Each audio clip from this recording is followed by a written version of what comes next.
नमस्कार मित्रांनो, सुस्वागतम. घरोघरी मातीच्या चुली या मालिकेच्या आजच्या भागामध्ये आता ऐश्वर्याला घराच्या बाहेर काढल्यानंतर सर्वजण आत येतात. तेव्हा आता ऋषिकेश काहीतरी म्हणतो तर सारंग म्हणतो की दादा, अरे तू असं काय करतोस?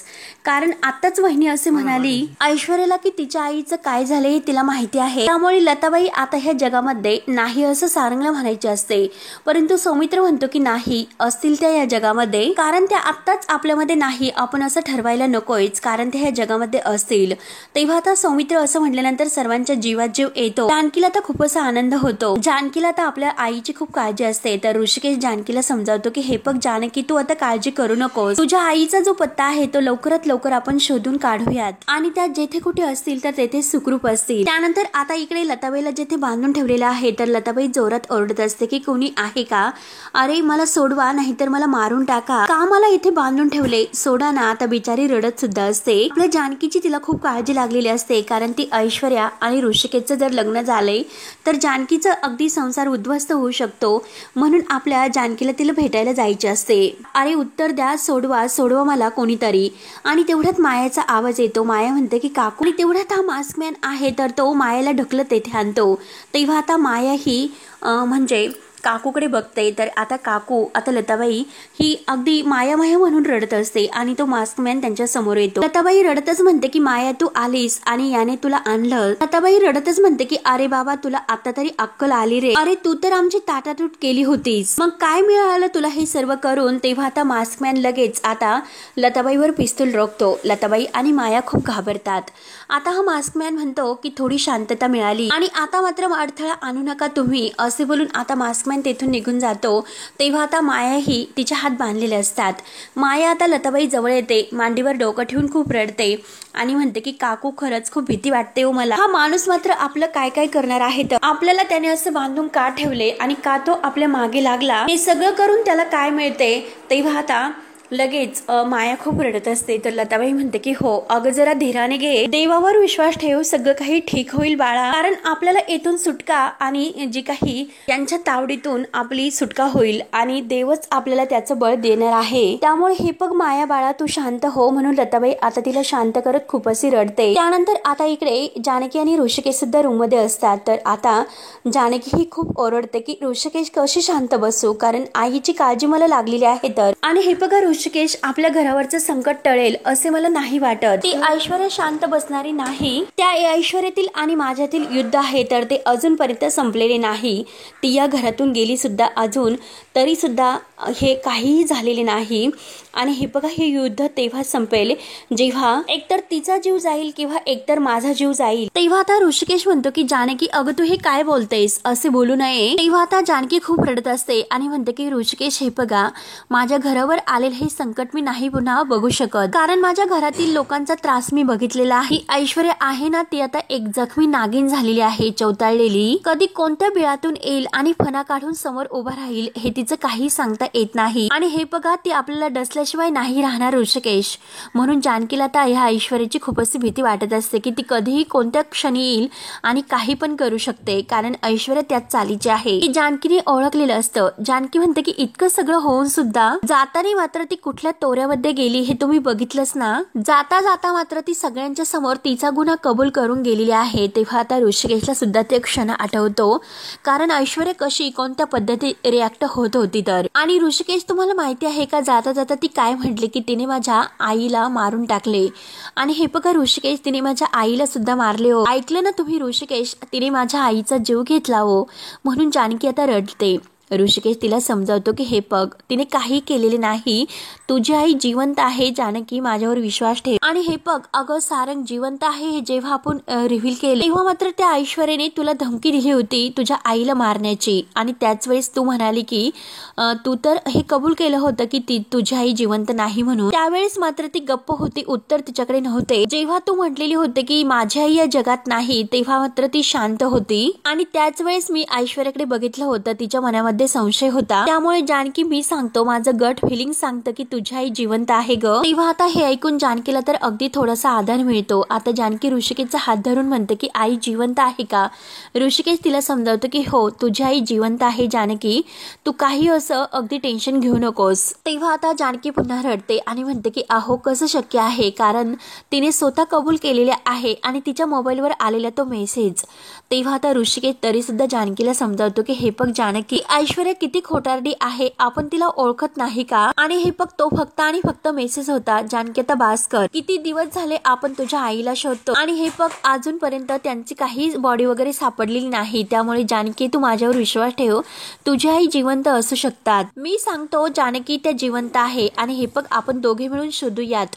त्यामुळे माझी पूर्णपणे खात्री आहे की आता त्या लताबाई नक्की सापडतील, त्यांना काही झालेले नाही. तेव्हा आता जानकी देवाला हात जोडते आणि म्हणते की देव करो आणि तसेच हो. आणि हे बघा ऋषिकेश, तुम्ही जे काही म्हणतात ते अगदी बरोबर आहे, तर कारण ती ऐश्वर्या विश्वास ठेवण्याच्या लायकीची नाही. खरं तर ऋषिकेश आपल्याला सावध राहायला हवे. तिला आपण घरातून बाहेर काढले याचा अर्थ ती गप्प बसेल असं नाही होत. ती कुठल्या ना कुठल्या मार्गाने आपल्याला त्रास देत राहणार, त्यामुळे आपणच आता सावध राहायला हवे. त्यानंतर आता घरातून काढून दिल्यानंतर ऐश्वर्या रोडने येत असते.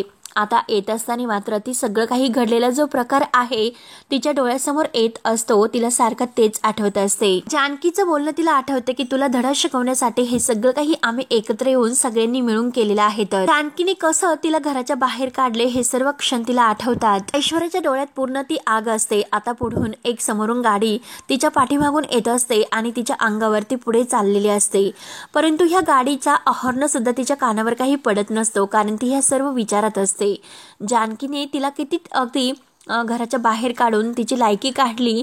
आता हे सर्व काही ऐश्वर्याला आठवते. तो अपमान तिला सहन होत नसतो. गाडीही मागून येत आहे तरी सुद्धा ऐश्वर्याच्या लक्षात येत नाही. तेव्हा तो गाडीवाला माणूस आहे तर तो ऐश्वर्याला म्हणतो की ए बाई, अगं तुला दिसत नाही का किती हॉर्न वाजवतो मी, अगं तुला मरायचं आहे तर तिकडे जाऊन मर, अगं माझ्या गाडीखाली कशाला मरतेस, उगाच आमच्या डोक्याला ताप आणि मूर्ख कुठली, असे म्हणून तो माणूस खूप काही ऐश्वर्याला बोलतो. आता ऐश्वर्याला खूप राग येतो.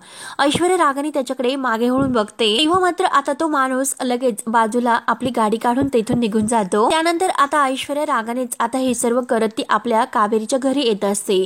त्यानंतर आता सुमित्रा इकडे कपाटामध्ये काहीतरी आवरत असते. आजी तिला आवाज देते की सुमित्रा, काय ग सुमित्रा, अगं तू माझी लेक आहेस की कोण आहेस. आता आजी रागवते. सुमित्रा म्हणते की आई, अगं तू असं का बोलतेस, शांत हो. तेव्हा आता आजी म्हणते की अगं सुमित्रे, इतकी मोठी गोष्ट होती तरी सुद्धा तू माझ्यापासून लपून ठेवलीस. अगं सारंग जिवंत आहे ही तुला माहिती होते, सख्या आईला सांगावंसं का वाटलं नाही तुला. तेव्हा आता सुमित्रा स्पष्ट शब्दात म्हणते की नाही वाटलं, कारण माझी जन्मदाती आई आहे ना, कारण दुसऱ्याच्या अगदी जे काही मदत करायला ती तयार होती, त्या ऐश्वर्याला सर्व काही सांगत होती, मग कसे मी तुला सांगणार होते. तेव्हा आता आजी म्हणते की अगं गप्प बस, आणि हे बघ त्या ऐश्वर्याच्या बरोबरीने तुम्ही सगळ्या लोकांनी मला जे काही दुष्ण म्हणजे जे काही मला वाईट ठरवलं हे मात्र मला नाही पटलेले. तेव्हा आता सुमित्रा म्हणते की अगं का पटले नाही, कारण दरवेळेस तू त्या ऐश्वर्याची बाजू घेत होती, तिच्या मागे पुढे तू करत होती. तेव्हा आता लगेच आजी म्हणते की अगं कारण तू जानकीच्या पुढे पुढे करत होती, तिची बाजू घेत होती. सुमित्रा म्हणते की हो घेतली मी तिची बाजू, कारण मला हे सर्व माहिती होते की जानकीचीच बाजू सत्याची होती. तर आजी म्हणते की हे बघ हे सत्य आहे, असं कुरवळून बसता येत नाही. ज्याच्या पाठीशी आपण उभे आहोत तो माणूस काय लायकीचा आहे हे महत्वाचं आहे.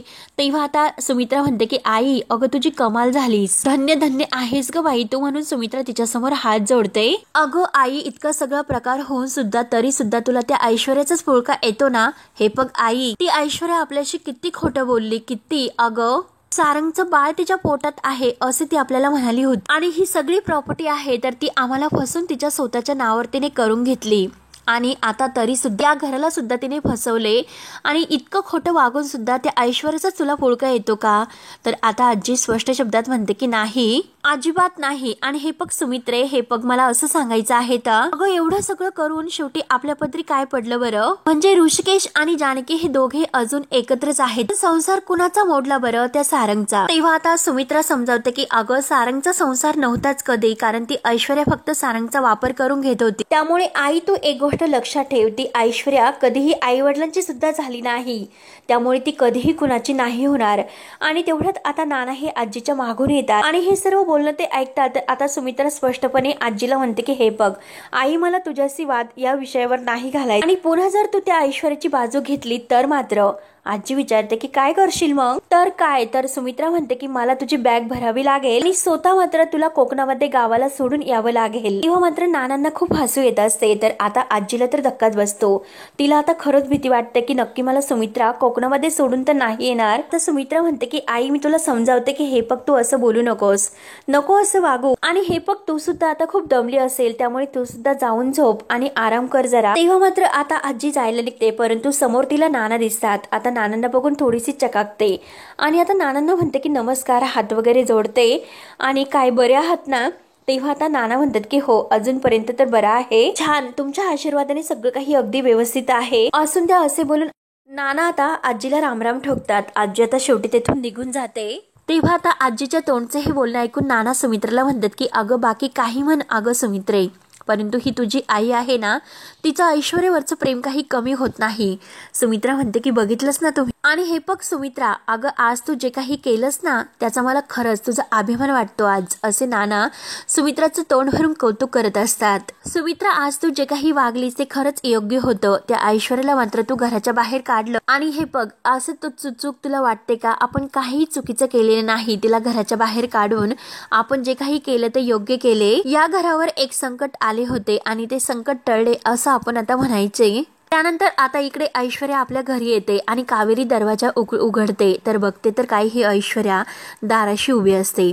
ऐश्वर्याला बघून आता कावेरीला खूप मोठा एक धक्का बसतो. तेव्हा आता कावेरी ऐश्वर्याला बघून विचारते की ऐश्वर्या, तू आणि काय ग, इतकी तयार होऊन तू कुठे गेली होतीस? ऐश्वर्या काही उत्तर देत नसते. ऐश्वर्या खूप रागाने बघत असते. तर आता कावेरी पुन्हा विचारते की ऐश्वर्या, मी तुला काय विचारते, उत्तर दे ना. तेव्हा आता ऐश्वर्या काही उत्तर देत नाही आणि तडक ती आपल्या रूम मध्ये निघून जाते. रूम मध्ये आल्यानंतर आता ऐश्वर्या सगळ्या काही वस्तू इकडे तिकडे फेकून देते आणि पिलो आता गादीवरील जे काही बेडशीट वगैरे आहे तर ते सगळं काही अगदी रागाने फेकून देते.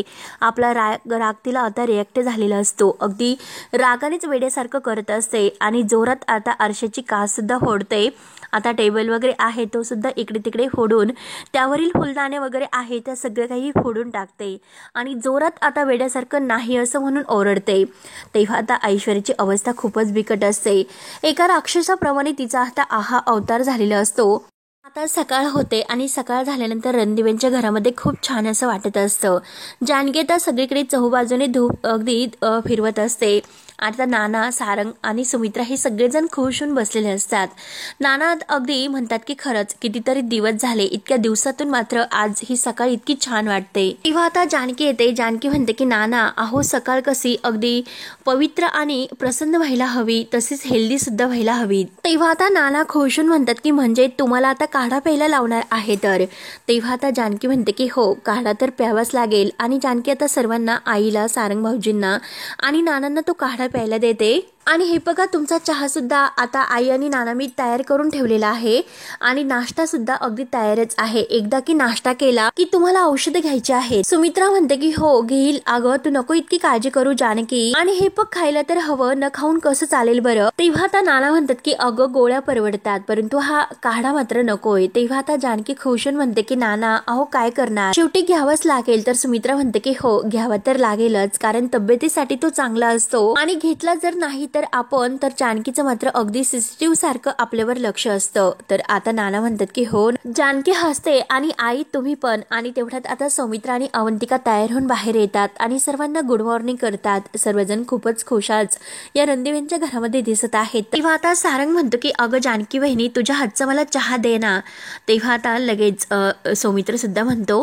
तर अवंतिका म्हणते की थांबा वहिनी, मी तुमची मदत करते, मी देते चहा सगळ्या. तेव्हा आता लगेच सौमित्र म्हणतो की अगं अवंतिका, मला खायला काहीतरी चमचमीत घेऊन ये ना ग. तर अवंतिका म्हणते की अरे सौमी, काय चाललं तुझं, तू तर खूपच आरबट आणि चरबट खायला लागलास। तेव्हा आता सर्वजण हसतात तर नाना म्हणतात की अरे सौमित्र, आरबट आणि चरबट खाण्यापेक्षा तुला काहीतरी हेल्दी प्यायला आवडेल का? म्हणून नाना आता काढा सौमित्राला द्यायला सुरुवात करतात। नाना लगेच आपल्या काढ्याचा ग्लास उचलतात आणि सौमित्राला द्यायला जातात तर सौमित्र म्हणतो की नाना, अहो तुमचा जो काढा आहे तर तो तुम्हीच प्या, उगाच मला काही देऊ नका आणि तो खपवू नका मात्र। तेव्हा आता सर्वांना फारसे हसायला येते, सर्वजण खूप खुश होऊन हसतात। तेव्हा सुमित्रा सुद्धा आता नानांची गंमत करत म्हणते की नाना, अहो तुम्ही काय कुणाशी बोलतात? वकिलांशी बोलतात तर विसरू नका बरं का। तेव्हा आता सुमित्रा जानकीला म्हणते की जानकी, खरंच सांगू का तुला एक गोष्ट, कारण तुझ्यामुळे आज आम्हाला सर्वांना हा दिवस पाहायला मिळतो। अगं याच दिवसाची मी अगदी आतुरतेने वाट बघत होते आणि तुझ्यामुळे मात्र या घराचं गोकुळ झाल्यासारखं वाटतं। तर तेव्हा आता नाना म्हणतात की अगदी खरं आहे तुझं जानकी, अगं या घराला घर पण आहे, हे सगळं काही आहे तर ते तुझ्यामुळे। तर खूप कष्टाने मात्र तू आता या घरातील आनंद आहे तर तो टिकवून ठेवलेला आहे। खरंच करावे तेवढं कौतुक तुझं करावं तितकं कमीच आहे बघ। तर सुमित्रा म्हणते की अगं जानकी, तू एवढं सगळं काही आमच्यासाठी अगदी केलं तर आम्ही सुद्धा तुझ्यासाठी काही करायला नको का? आम्हाला सुद्धा काहीतरी तुझं कौतुक साठी करावंच लागेल। तेव्हा आता लगेच जानकी म्हणते की आई, ते मी हक्काने सर्व काही घेईल, पण खरं सांगू का आई, आपल्या घरावर इतकं मोठं संकट आलं होतं ते पार करून आपण सगळेजण एकत्र आहोत, त्यातच मला आनंद आहे। तर तेव्हा आता सुमित्रा म्हणते की हो ते तर मला माहितीच आहे, पण तरी सुद्धा जानकी, अगं तुझ्या मनामध्ये एक सल आहे हो की नाही? आणि हे बघ जानकी, तू नको काळजी करूस, तुझी आई नक्की सापडेल। अगं लताबाई लवकरात लवकर सापडाव्यात म्हणून मी देवीला नवस सुद्धा बोललेले आहे ग, मी देवीच्या दर्शनाला जाणार आहे कोल्हापूरला। तेव्हा आता जानकी म्हणते की आई काय? ऋषिकेश म्हणतो की काय ग आई, हे कधी ठरलं तुझं? तेव्हा आता नाना म्हणतात की हो ना सुमित्रा, अगं तू तर मला याबद्दल काहीच बोलली नाहीस ग। तेव्हा आता सुमित्रा म्हणते की अहो मी एकटीच जाणार आहे दर्शनाला, तुम्हाला कशाला उगाच दगदग, आणि हे बघ सारंग, तुम्हाला बस स्टॉप पर्यंत सोडवायला ये आणि मी माझी जाईल रे। तेव्हा आता लगेच ऋषिकेश म्हणतो की तुला बसने जाण्याची काय गरज आहे, तू आपली गाडी घेऊन जा। लगेच सुमित्रा म्हणते की अरे ऋषिकेश, तुला काळजी करण्याचं काही कारण नाही, हे बघ देवीच्या दर्शनाला जायचं आहे ना, मग उगाच चेन करत कशाला जायचं बरं? अरे मी बसने जाईन आणि 2 दिवसांनी परत येईल, आणि हे बघा तुम्ही कोणीही माझी काळजी करू नका, आणि हे बघ सारंग, तू सोडशील ना मला बस स्टॉप पर्यंत? तेव्हा आता सारंग म्हणतो की बरं ठीक आहे आई, चल मी तुला सोडतो। तेवढ्यात आता जानकी म्हणते की 1 मिनिट आई, मी आले बरं का। तेव्हा आता जानकी धावतच जाते आणि आपली जे काही देवघरातील कुंकवाचं जो काही आता ती डबी आहे तर ती घेऊन येते आणि म्हणते की आई, हे बघा देवी आईच्या पायाशी तुम्ही हे कुंकू वाहताल का? कारण आज देवी आईमुळेच माझं कुंकू बळकट आहे हो। तेव्हा आता सौमित्र अवंतिकाकडे बघून हसतो आणि सर्वांना जानकीचा अभिमान वाटतो। जानकी आता सुमित्राच्या हातामध्ये ती कुंकवाची डबी देते। सुमित्रा म्हणते की जानकी, अगं नको काळजी करू, मी नक्की वाहील। जानकी म्हणते की हो आई, आणि पोहोचलात की फोन करा। तेव्हा आता सुमित्रा म्हणते की जानकी, अगं तू पण, आणि बघतात ना ओ नानांना म्हणते, हिला सगळ्या जगाची काळजी असते, आणि हे बघ जानकी, तू आता आमची काळजी करू नको, तू स्वतःची काळजी घे, आणि हे बघ घराची जी जबाबदारी आहे ना ती मी अगदी तुझ्यावर सोडून जाते बरं का जानकी। आता सर्वांना हसू येते तर सुमित्रा म्हणते की चला आता मी येते, आणि असे बोलून सुमित्रा आणि सारंग आता तिला बस स्टॉपवर सोडवायला जातो। त्यानंतर मात्र नाना हे आता बाकी सर्वांना म्हणत असते की हे बघा, एखाद्या पेटीतील जो काही नासका आंबा असतो तो कसा सडल्यानंतर बाहेर फेकला जातो, मग बाकीचे आंबे कसे असतात तर ते चांगले राहतात, ती तसं झालेलं आहे बघा आपल्या ह्या घराचं। तेव्हा आता जानकी म्हणते की हो ना, तुम्ही अगदी नाना बरोबर बोलतात, कारण त्या सडक्या आंब्याचा जो काही वास आहे तो टिकून राहू नये यासाठी आपल्याला काहीतरी करावेच लागेल। तेव्हा आता ऋषिकेश विचारतो की जानकी म्हणजे काय? तर जानकी म्हणते की म्हणजे मी ऐश्वर्याबद्दल बोलते, कारण त्या ऐश्वर्यावर आपल्याला सगळ्यांना अगदी करडी नजर ठेवावी लागणार आहे। ती ऐश्वर्या कधीही गप्प नाही बसणार। त्यानंतर आता इकडे रूम मध्ये सगळं काही अगदी अस्ताव्यस्त पसरून ह्या ऐश्वर्याने दिलेले असते, आणि अगदी वेड्यासारखं ती आपला राग रिॲक्ट करत असते। कावेरी जेव्हा आता तिच्यासाठी कॉफी घेऊन येते, परंतु कावेरी जेव्हा ही सर्व रूम मधील आता जो काही पसारा आहे तर तो बघते, कावेरीलाच आता धक्का बसतो। ऐश्वर्या रूम मध्ये दिसत नाही म्हणून आता कावेरी आवाज देते आणि इकडे तिकडे बघत असते। तेव्हा आता कावेरी खूपच घाबरते आणि म्हणते की अरे देवा, हे सगळं काही, आणि ही पोरगी कुठे गेली असेल? आता सर्व काही त्या मध्ये काचा झालेले असतात. आता ड्रेसिंग टेबलच्या सुद्धा काचा हे ऐश्वर्याने फोडलेले असतात. तर ऐश्वर्या रूम मध्ये नसते, तर ऐश्वर्या इकडे ह्या मास्कमॅनला भेटायला आलेली असते. तेव्हा आता मास्कमॅन तिला म्हणत असतो की हे बघ, तू तर त्या ऋषिकेशची लग्न सुद्धा नाही केले आणि ते प्रॉपर्टीचे पेपर सुद्धा नाही मिळू शकली, मग तर एक सुद्धा मला भेटायला वरतोंड करून कशाला घेऊन आलीस. तेव्हा ऐश्वर्या म्हणते की हे बघ, मला पैशांची गरज आहे. त्या जानकीला मात्र मला चांगला धडा शिकवायचा आहे आणि त्यासाठी मला माझ्या हातामध्ये पैशांची गरज आहे. तेव्हा मात्र आता हा मास्कमॅन तिच्यावरच ओरडतो आणि म्हणतो की तुम्हाला कोण समजते, अगं तुझी ही जी अवस्था आहे ती अवस्था बघ. एकतर तुला कोणताही प्लॅन सक्सेस करता आला नाही, तू अगोदरच फेल झाली आणि तरी सुद्धा वर तोंड करून तू माझ्याकडे पैसे मागते. काय ग, मी तुझ्यावर विश्वास ठेवेल? मूर्ख आहे का मी तुला पैसे देण्यासाठी? तेव्हा आता ऐश्वर्या म्हणते की हे बघा, माझा नाईलाज आहे म्हणून मी तुमच्याकडे पैसे मागायला आले आहे. तर तेव्हा मात्र आता तो मास्कमॅन म्हणतो की माझ्याकडे तुझी कोणतीही मदत नाही होणार. तर ऐश्वर्या म्हणते की काही ना काही मार्ग तर सापडेलच. त्या रणदिव्यांना अगदी नष्ट करण्यासाठी मी आकाश आणि पाताळ एक करेल, परंतु मी त्यांना उद्ध्वस्त करेल. आणि हे बघा, आता मात्र मला तुमच्या मदतीची खूप अशी गरज आहे. तर आणि हे बघा, मला पैसे हवे आहेत, त्या पैशाशिवाय मी काहीच करू शकत नाही म्हणून. तेव्हा आता मास्कमॅन म्हणतो की ठीक आहे आणि बोल, तुला किती पैसे हवे आहेत? तेव्हा ऐश्वर्या म्हणते की 10 लाख. तर आता मास्कमॅन तिच्याकडे रागाने बघत असतो. ऐश्वर्या म्हणते की हे बघा, तुम्ही जे काही मला 50 करोड देणार आहात त्याच्यातून आपण हे 10 लाख वजा करूयात. मी तुम्हाला त्या रणदिव्यांच्या प्रॉपर्टीचे पेपर्स आहे तर ते आणून तर देईलच, आणि मी तुम्हाला प्रॉमिस करते की रणदिव्यांची जी काही प्रॉपर्टी आहे ती फक्त आणि फक्त तुमच्या नावावर असेल. फक्त प्लीज तुम्ही यावेळेस माझी मदत करा. तेव्हा आता हा मास्कमॅन लगेच तयार होतो आणि ठीक आहे असं म्हणतो आणि तो ऐश्वर्याला धमकावतो सुद्धा की जर यावेळेस जर रणदिव्यांची प्रॉपर्टी माझ्या हातात नाही आली तर मात्र तुझ्या सगळेजण ताब्यामध्ये कसे घ्यायचे याची मी नक्कीच सोय करेल. तर तेव्हा आता ऐश्वर्या म्हणते की मी ते वेळ नाही होऊन देणार. तेव्हा आता मास्कमॅन लगेच तयार होतो आणि त्याने पैशाची जी काही बॅग आहे तर ती आपल्यासोबत आणलेलीच असते. लगेच तो आता गाडीमध्ये आपली जी बॅग आहे पैशाची ती उचकतो आणि ती पैशाची मधून तो आता काही पैसे घेतो, 10 लाख रुपये, आणि ते ऐश्वर्याच्या हातात देतो. किंवा ऐश्वर्याने शेवटी मास्कमॅनकडून पैसे घेतलेले असतात, ते पण आता रणदिव्यांची प्रॉपर्टी देण्याचं कबूल केलेलं असतं. तर मित्रांनो, शेवटी हा भाग येथे संपतो. पुढील भागामध्ये त्यानंतर आता इकडे पैसे घेऊन मात्र ह्या सयाजीला ह्या ऐश्वर्याने बेलवर सोडवलेलं असतं.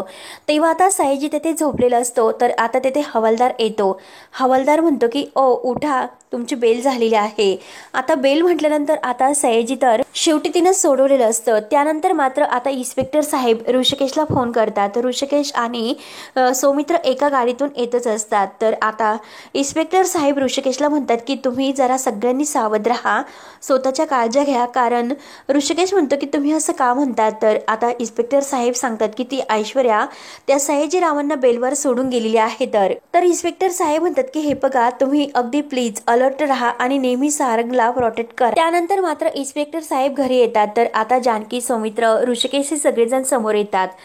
ऋषिकेश विचारतो की बोला इन्स्पेक्टर साहेब, काय झाले? तेव्हा आता कोर्टाने जो काही आता जानकीच्या केसचा जो काही लिफाफा पाठवलेला असतो तर इन्स्पेक्टर साहेब आपल्या खिशातून काढतात आणि तो ऋषिकेशला दाखवतात आणि ते ऋषिकेशला म्हणतात की कोर्टाने उद्याची तारीख कळवलेली आहे. तर ऋषिकेश म्हणतो की काय बोलतात? तेव्हा आता इन्स्पेक्टर साहेब निघून गेल्यानंतर ऋषिकेशला खूप टेन्शन येते. ऋषिकेश म्हणतो की एकतर आपल्याकडे कोणताही पुरावा नाही, मग आपण आपली बाजू काय मांडणार आहोत बरं? तेव्हा मात्र आता सर्वजण हे पुढे काय करणार आहेत? आता मात्र जानकी ही तिची निर्दोष सुटका कशी होणार? लताबाई आता जेलमध्ये आता ह्या कोर्टामध्ये येणार का?